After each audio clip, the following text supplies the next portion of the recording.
I'm Gimartli Il Saginlaw. I'm Jimbo Takas. And we're here to present our assigned topic, which is closed-circuit television or CCTV.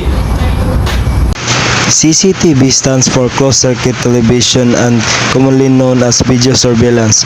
Closed-circuit means broadcasts are usually transmitted to a limited or closed number of monitors, unlike regular TV, which is broadcast to the public at large. CCTV networks are commonly used to detect and deter criminal activities and record traffic infractions, but they have other uses. CCTV technology was first developed in 1942 by German scientists to monitor the launch of B-2 rockets. It was later used by American scientists during the testing of the atomic bomb.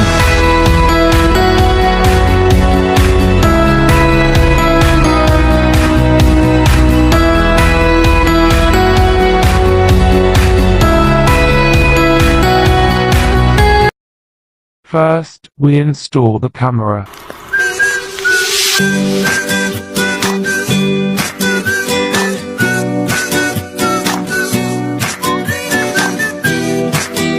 We connect the B and C connector.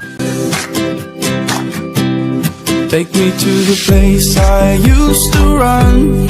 Remember the house where I was born. And we connect the B and C connector to DVR.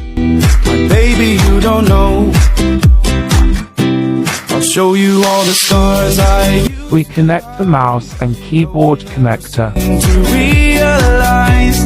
But baby, you will know. The power supply. Baby, you will know. And lastly, the VGA. Sana all. Baby, you don't know. Baby, you don't know. Oh my god! Wow! Sa TESDA, Abot lahat.